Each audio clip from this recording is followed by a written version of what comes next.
So I wanted to make a short video documentation of just some of the thoughts that I have on 1 Timothy 2, verse 12. I don't really intend to make this for any kind of formal capacity. Really, I'm just imagining an easy way to share something with friends who are interested in just some of the details that I would want to highlight out of this passage, 1 Timothy 2:12. This is the passage that says, I do not permit a woman to teach or exercise authority over a man. And obviously, this is one of the most important, significant, controversial passages in the Bible with respect to the complementarian and egalitarian debate. What's Paul talking about? Is this something that was only for the particular situation with the church at Ephesus in the first century? Is this something that would change in our context today? What do we do with this, and how do we understand the logic of the passage? And so I did for my undergraduate, I did an interpretation assignment on this passage, and so I have like something like a 29-page paper or whatever that kind of got thrown together in the end. So I'm not going to talk about everything. I just want to highlight maybe some particular parts that are important that help us to think about the entire passage as a whole, and then kind of narrow down on the specific verse or a couple verses that are kind of relevant to this discussion, and make a few observations at places that I think are important in contributing to our understanding of what this is saying and what we're supposed to do about it. So the first thing is, when we look at 1 Timothy, 2 Timothy, the book of Titus, these are what are called the pastoral epistles.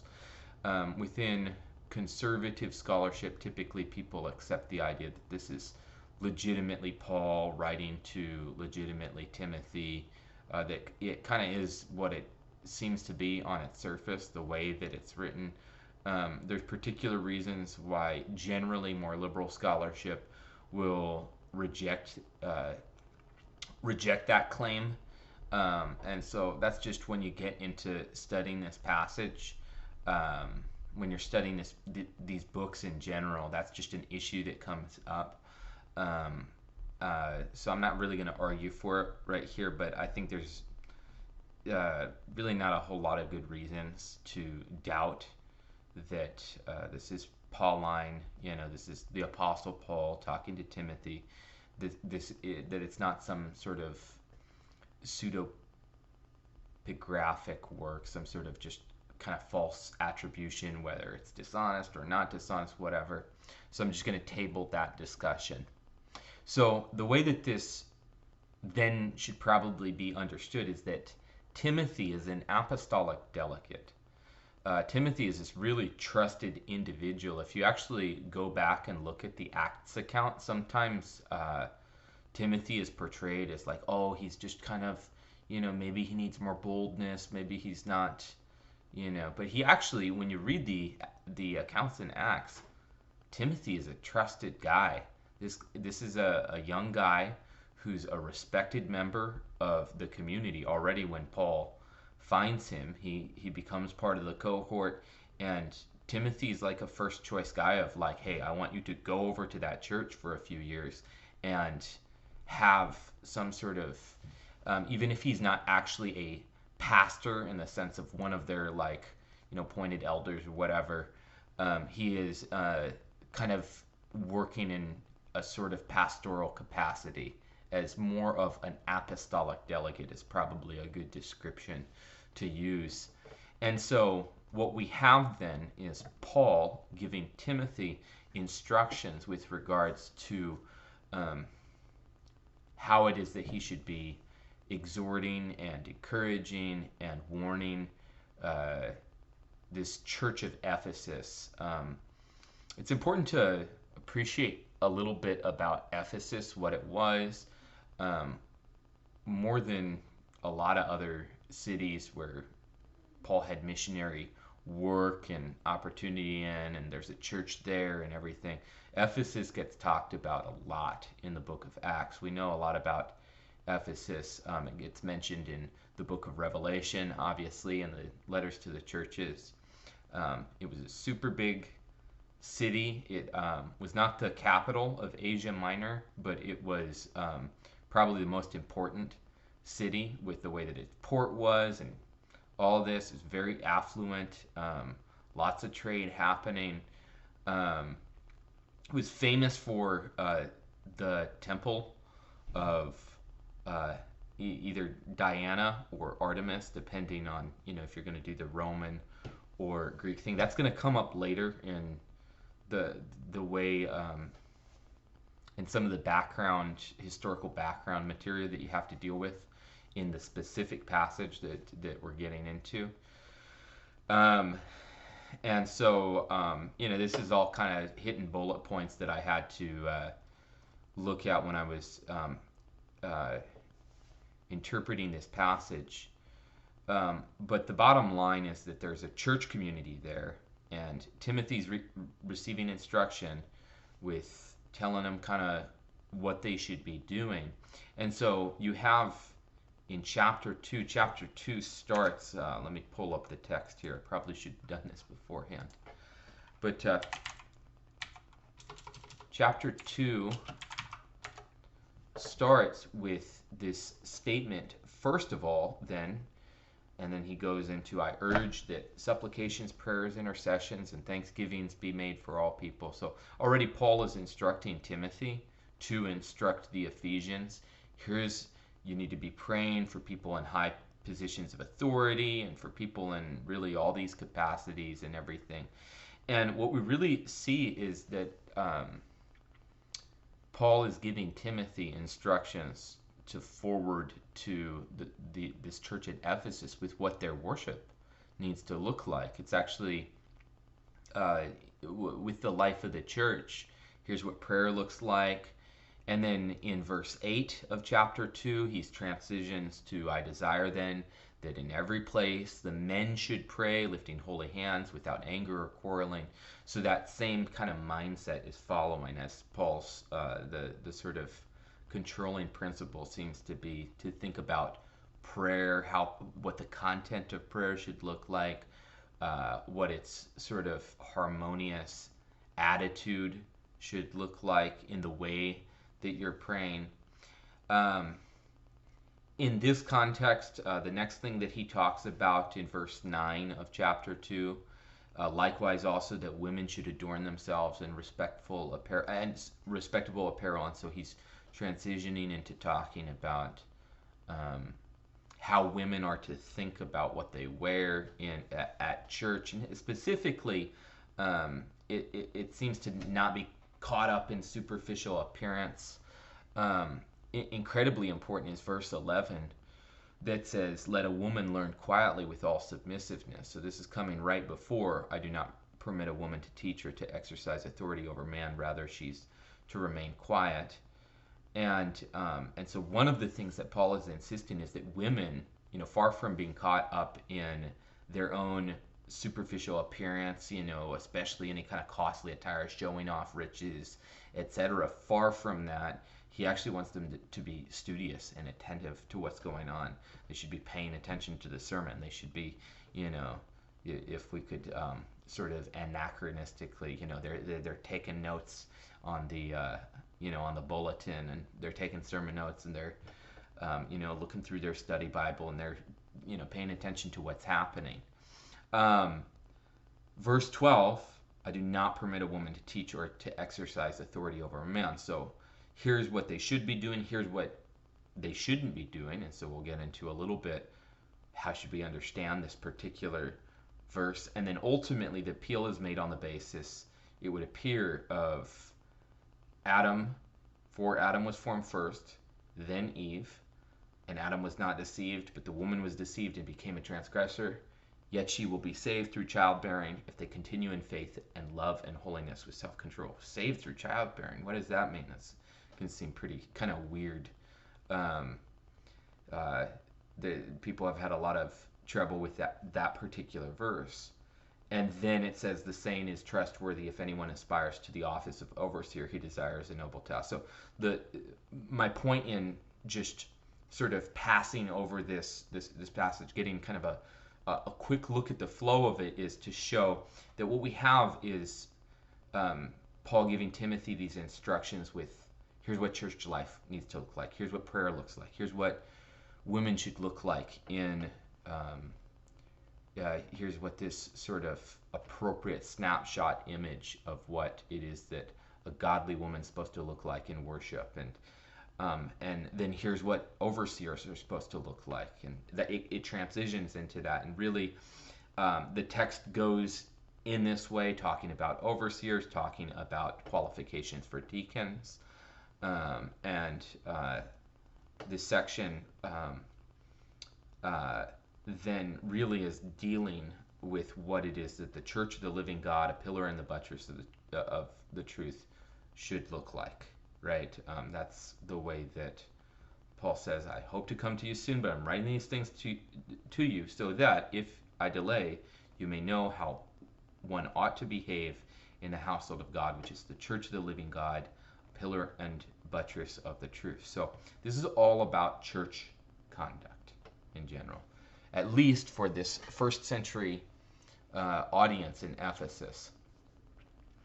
And so one of the main things that I found is that there's a real desire to create some sort of a historical background that would limit the application of this passage to Ephesus in particular, or to first century Ephesus, or whatever. There's various ways that people will try to, I'll just use the kind of blunt language of explain away what it is that this passage is saying, or to create some sort of historical background that would mean this would apply to them but not to us today. A couple of the methods that people will use is they'll say women were uneducated. There's a couple things to note on that. One is that while it's clear that men definitely were more educated than women, and that women were largely not educated, especially affluent women actually were educated, and they had something that amounted to, kind of like a private education, tutors, that kind of a thing. And there's, some decent evidence that, at a church like Ephesus, in a town like Ephesus, we can have a lot of expectation that there would have been educated women in the church. The more important thing, and this is really just kind of funny, beyond looking at some historical background, and a lot of that, by the way, if I'm going to cite a source, S.M. Bao has done a lot of work. I think I'm pronouncing that correctly, B-A-U-G-H. He had an entry in this book, Women in the Church Interpreting 1 Timothy 2, basically this passage. And then he also had an essay on something else that I'm going to talk about. So it seems like he had done a lot of good, good scholarly work, lots of footnotes, stuff you can follow around on that. But here's the thing I want to get to. It's kind of more funny, because Paul has just said, let a woman learn quietly with all submissiveness. So Paul is advocating for the education of women. He can hardly in the next passage say, oh, but they're uneducated, so I don't permit them to do these things because they're uneducated. See, it doesn't follow. If he's saying they shouldn't be doing this because they're not educated, why in the world is he advocating that they should be educated, though? It doesn't work. Other things that people will posit, this is a really popular one, and it's super interesting, is that people will start to talk about the Temple of Artemis at Ephesus, and that there was some sort of cult prostitution there, and the women of Ephesus and were that the exercise that of the priestesses. They had a kind of, boisterous and sort of aggressive leadership, sort of whatever. And the arguments really rotate around the idea of maybe there was this kind of like more aggressive, kind of feminist attitude in first century Ephesus, and so there was a cultural issue where they kind of needed to just kind of tone it down a little bit, or that there was an association. This is very common, that there was some kind of association with there was with sexual looseness or something like that. That women in Ephesus uh, ultimately there would have been disrepute brought on the church if they were in leadership capacities, something like that. And I should probably pull up a quote of one of the I should have put this on hand, a quote from one of the commentators who was essentially making that argument. I have it right here. This person says, the respectable Greek woman led a very confined life. She lived in her own quarters, into which no one but her husband came. She did not even appear at meals. She never at any time appeared on the street alone. She never went to any public assembly. This is William Barclay on his commentary on the pastoral epistles.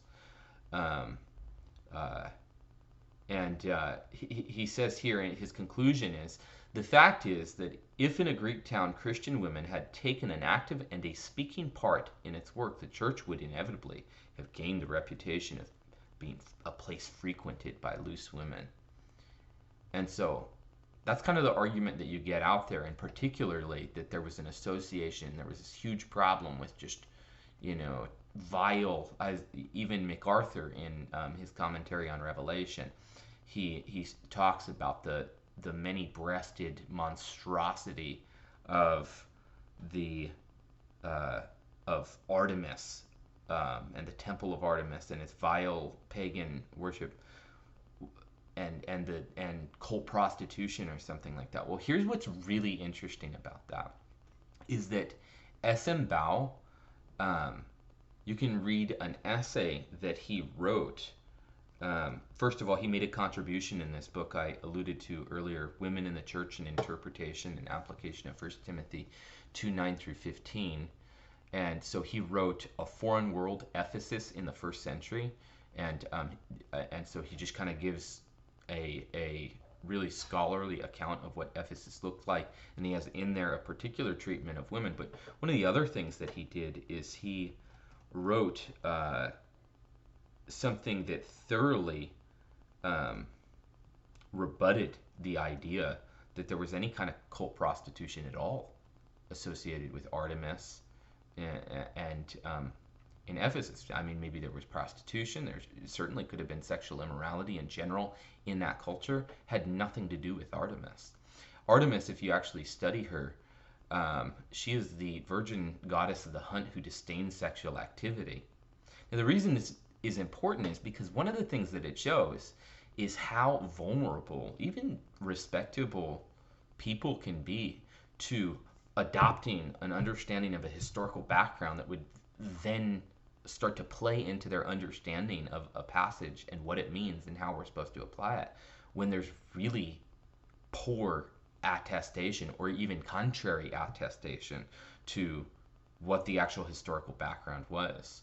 So, in other words, there's a lot of people, you read their commentary, they start repeating these things. And when you go to an actual scholarly treatment that deals with the inscriptional evidence and the actual original ancient sources that wrote about the temple of Artemis and all this stuff, like S.M. Bao's contribution to the Journal of the Evangelical Theological Society, his article Cult Prostitution in New Testament Ephesus, a reappraisal. He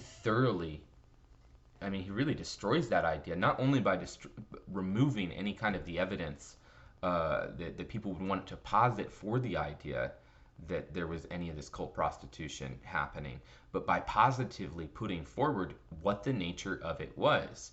This was really the priestesses in the Temple of Artemis.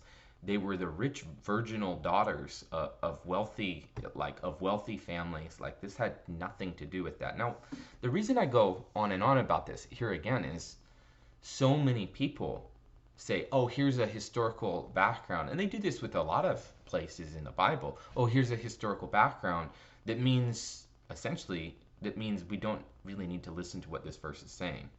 I mean, that's it's not always kind of the heart attitude or whatever, but it can be what ends up happening.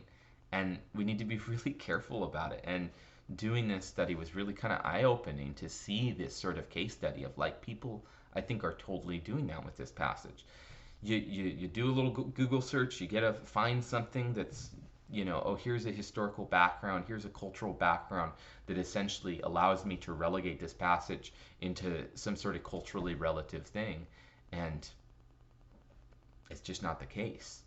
I mean, in some of these situations, people have made up a cultural background even to explain this kind of stuff away. So that was, that's a little particular detail, but I think it's valuable.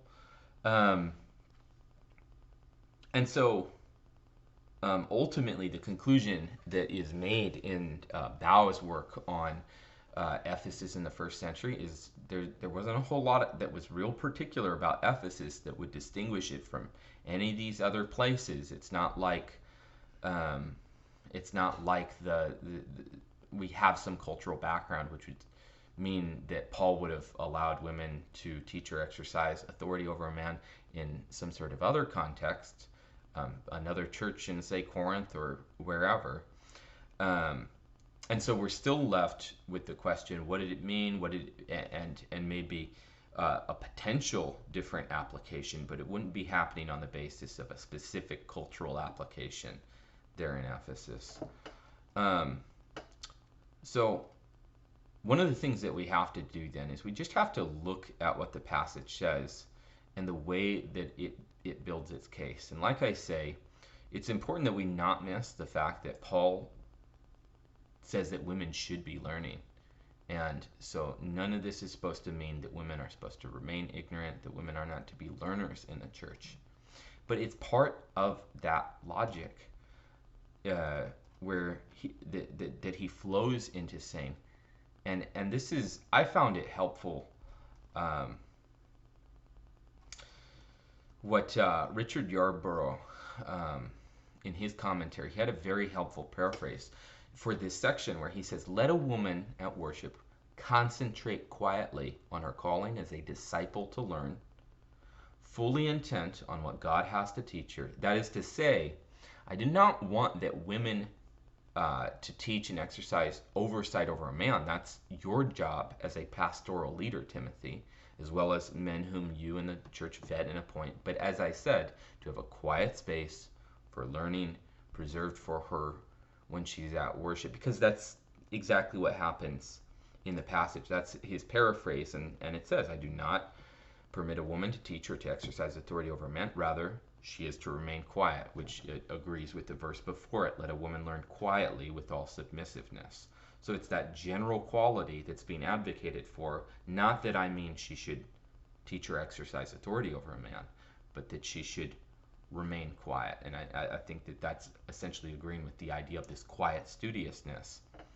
And the one of the things you have to bring up at this point is what does to teach and to exercise authority mean? Well, the word is often tame in the particular usage, and the lexical form would be authenteo, is exercise authority. The other word, didaskein or didasko, is very common to teach. It's used everywhere in the Bible. There's not really, I think, a whole lot of debate about what that is. Be worth noting that in all throughout the Bible, it's used positively. It's what it is that overseers are supposed to be apt to do. It's what it is that it's a generally positive thing that's happening. Authenteo, this exercise authority, it's really informing to look at different translations that translated in different things. In fact, Yarborough in his commentary did a good job of showing a basic T chart of sort of negative, um, negatively connotated, and then positive or neutrally connotated, what this word is. Trying to see if I can find my commentary on this here. Because you start to see that depending on how it is that you depending on how it is that you translate this word, it kind of dictates a little bit of what the feel is. So, for example, compare the King James Version, which says, "But I suffer not a woman to teach nor to usurp authority over the man." I don't allow CEB, what is this? This is a Common English Bible. I don't allow a wife to teach or to control her husband. Moreover, in the area of teaching, I am not allowing a woman to instigate conflict towards a man. International Standard Version. NIV says, "I do not permit a woman to teach or to assume authority over a man." So still, and the word is going to be ingressive, the idea of, that the woman herself is initiating the taking on of this authority on those. Compare those with like ESV, which is a little bit more neutral. "I do not permit a woman to teach or to exercise authority over a man." Not usurp, not control, not instigate, not lord it over, not dictate to, not wrench his authority from a man. These are all different, more negatively connotated bits, translations of the word authenteo. But ESV, and then the other one, NLT, says, "I do not let women teach men or have authority over them." So it's more neutral. And so one of the things you have to get into is what is this word? What does it mean? And unfortunately, it's a what's called a hapax legomenon. It's a word that's only used once in the Bible, right here. And so it creates a challenge because you don't have as much comparison to be able to you don't have as much of a comparison to be able to like look and compare different passages of how it's used and how and that sort of fills up that meaning. In the same book, Women in the Church, an interpretation and application of 1 Timothy 2:9 through 15, a guy by the name of Al Wolters did the meaning of authenteo, and he goes through like all the ancient evidence. He goes through particular groupings then that he has of here's how the word that was used after that, a few, in different centuries and everything. He has that like kind of an interesting, helpful way he has of thinking about where to nest the various pieces of data on this word within its meaning and within the century in which we find that evidence. I found that to be interesting. But in general, it's difficult to really make anything of a negative connotation when it comes from this word. Sometimes authenteo is used positively. Sometimes it talks actually about what it is that Christ or God does, God's legitimate authority.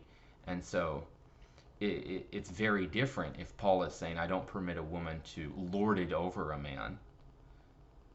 It's very different if he's saying, "I don't permit a woman to exercise what would ordinarily be a legitimate kind of authority for, say, pastors or overseers to do." In fact, that's probably the most important thing to see, is that Paul's natural transition goes from saying women should not be teaching or exercising authority. Well, who in the church teaches and exercises authority? I mean, everywhere in the Bible, there's a legitimate office where that's supposed to happen, and it's the office of elder, the office of overseer, bishop, pastor. I would make that two office argument that all those are essentially speaking of one office in the church, the other office being deacon. And so when it comes to teaching and exercising authority, I mean, that's like exactly what it is that overseers are supposed to be doing. And so what Paul is saying here is that women should be learning, but not so that they can be doing what it is that pastors do, which is teach and exercise authority. That's what they're, and that's good. That's good. If your pastor's not teaching or exercising authority, then he's not doing his job.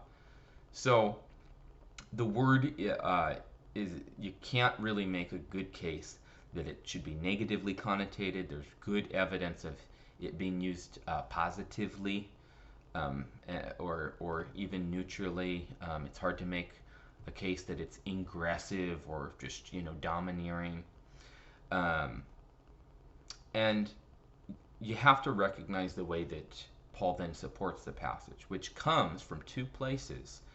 It comes from creation of man and woman, and from the fall.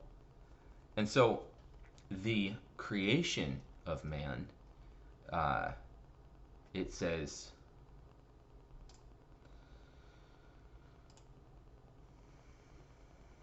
for Adam was formed first, then Eve. So that's the first reason. And it's really important to recognize that Paul takes a particular, there's a meaning that he's able to get out of the chronology of man being made first and then woman. There's a purposefulness in God's ordering.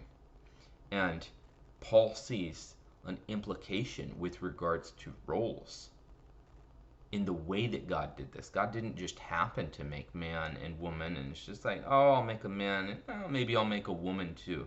No, there's very careful sovereign design in the way that God created man, and God took woman out of the rib of Adam and made woman, and there's all kinds of stuff happening, but it's very purposeful. And from creation, Paul says that this informs why it is that he does not permit a woman to teach or exercise authority over a man. And then the other one is the fall.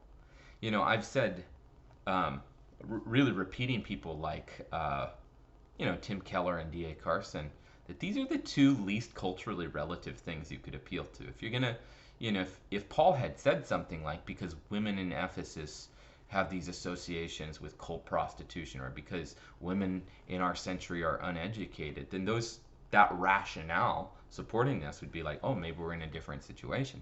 But he doesn't do that.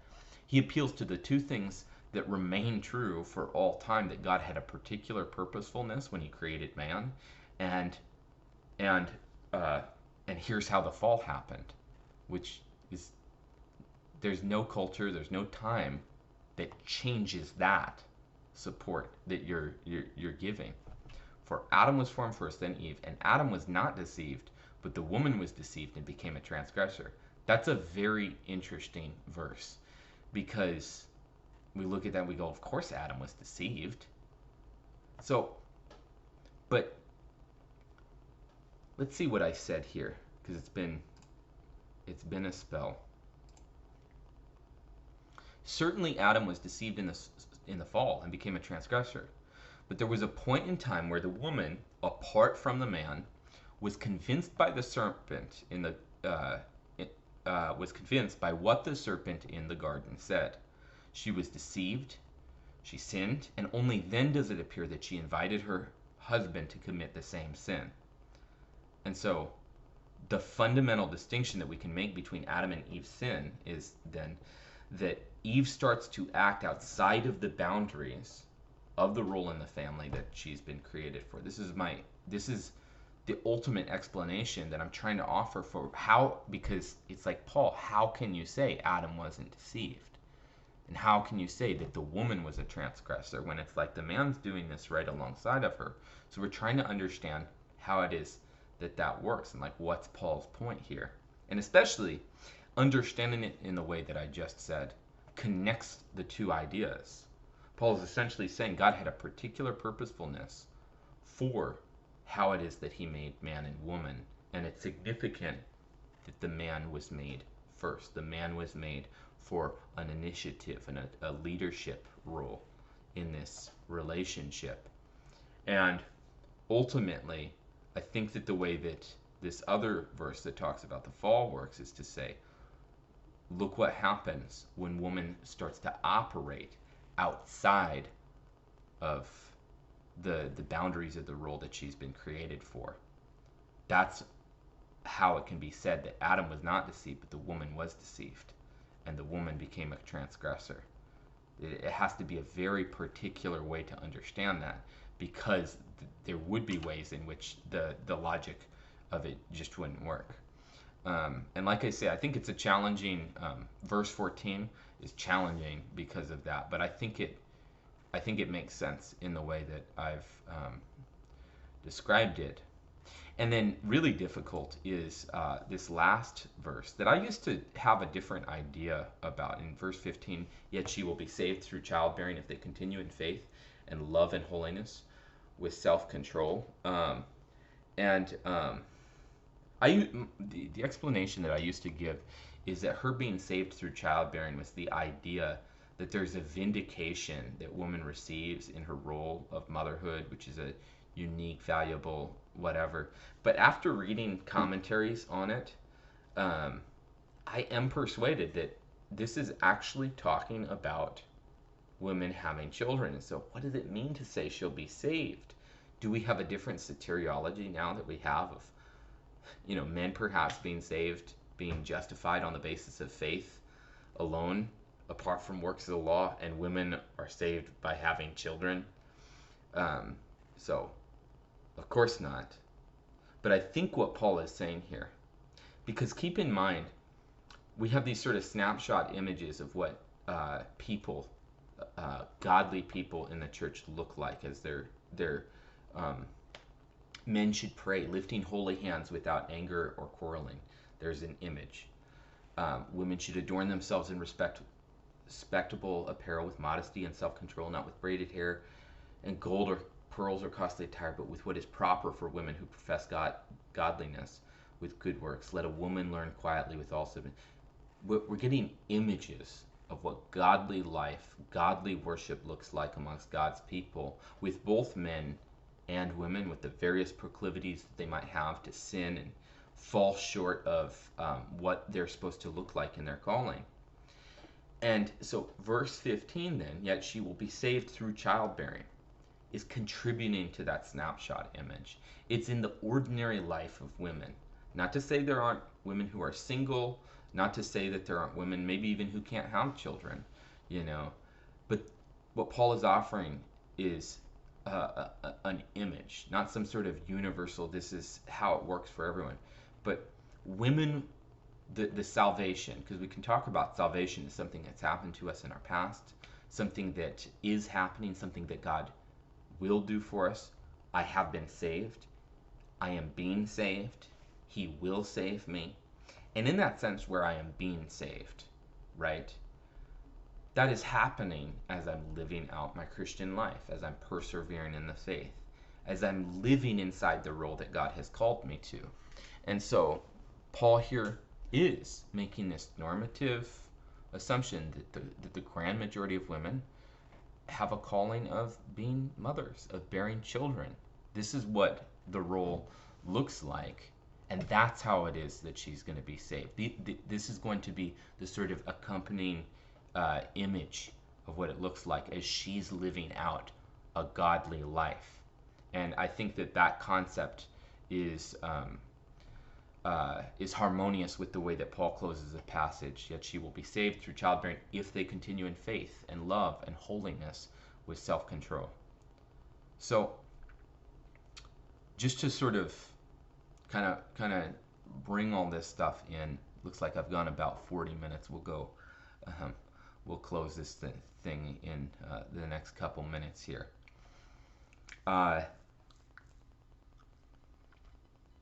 bottom line is that it's very difficult to look at this passage and to try to make it something that wouldn't also inform our modern church context. That there would be some reason why Paul could say this in the first century, that God had created woman for a particular role. God made Adam first, and then Eve. The woman stepped outside of this role and initiated, and it created this huge disaster. That was at least one of the things that was happening in the fall. And women are going to be saved through childbearing if they continue in love. It's very difficult to say that is speaking to a particular thing at Ephesus or a particular thing in the first century. And when we narrow in on what it is that Paul is prohibiting, what's he prohibiting? To teach and to exercise authority, which is pretty much a standard. I mean,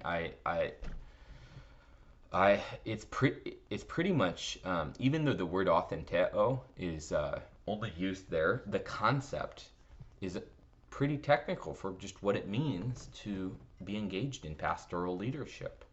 The Bible everywhere teaches that the church is to be led by qualified individuals. I mean, one of those passages is the very next passage describing the office of overseer. The one who desires this role, desires a noble task. Here's what kind of man he's supposed to be in character. And one of the first things it says is that he's to be the husband of one wife. So there's nothing in the Bible that would give us the idea, and maybe people want to bring up. It makes me think as I say that people have arguments regarding Priscilla, people, and various little bits and pieces. That's totally something that we can talk about. But in these sort of explicit passages that seem to show us what men and women's roles are to be in the church and how that's supposed to work, it really does appear that it's clear and that it can't be made culturally relative, and that we do need to appreciate that Paul is saying that women should be learners. I read this passage, and one of the things that I walked away after this interpretation and assignment was that women should be theologians. I want my wife to be a theologian. I want her to be sitting there and listening and attentive and growing. I think there's a lot of practical reasons why that's important when it comes to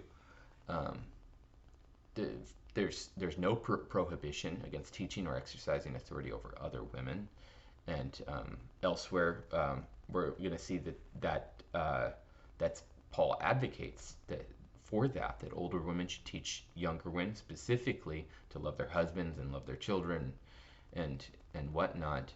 But it's also like women need to be teaching children, and they need to be solid biblically, theologically. And so this image of let a woman learn quietly with all submissiveness, the quietly with all submissiveness is a qualification on the fact that Paul commands that women learn. I mean, that's not often an emphasis that we get as the controversy and argument happens over this passage. So that's there. But ultimately, I think that in today's in this day and age where we see people who have really no interest in applying this, really no problem with women being pastors or doing things, even if they don't have that official title, that they're essentially doing these things. Those things are concerning because ultimately, here again, God formed Adam first.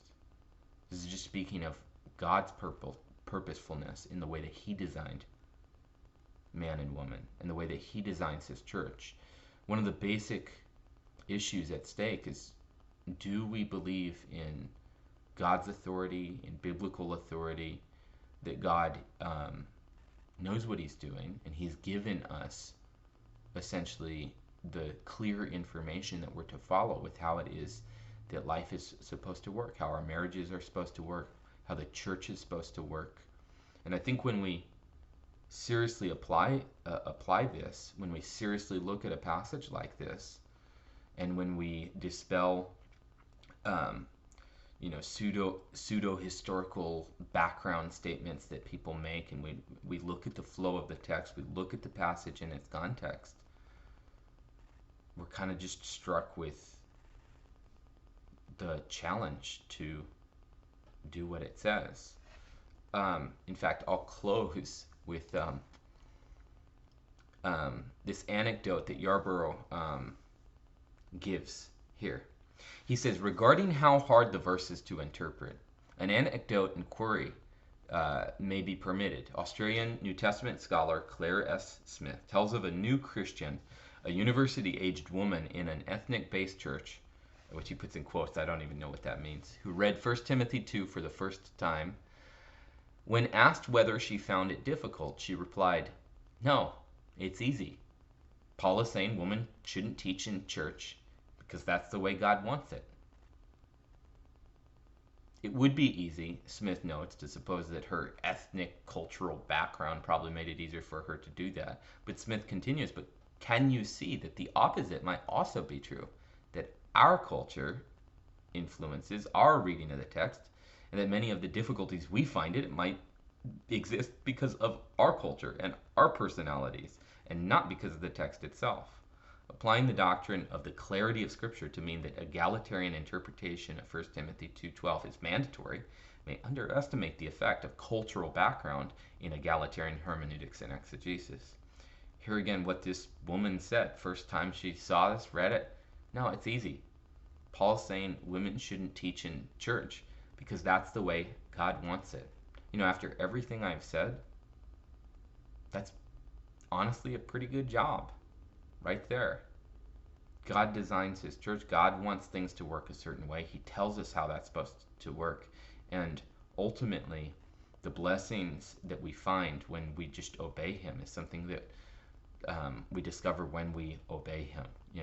Sometimes we don't need to have it all figured out why or whatever. We can look at the explanations that are given to us. But ultimately, I think this becomes a litmus test of what we're going to do with the Bible and what we're going to do with God and his word and his authority. Are we going to obey what he says? And so I would leave that challenge for any of my friends who maybe I end up sharing this with, who stumble through this now almost 50-minute episode. Maybe I'll recommend that whoever listens to this listen at like 1.5 speed or something like that to sort of get through it. Play it while you're working out, play it while you're doing whatever. But hopefully this is useful to somebody.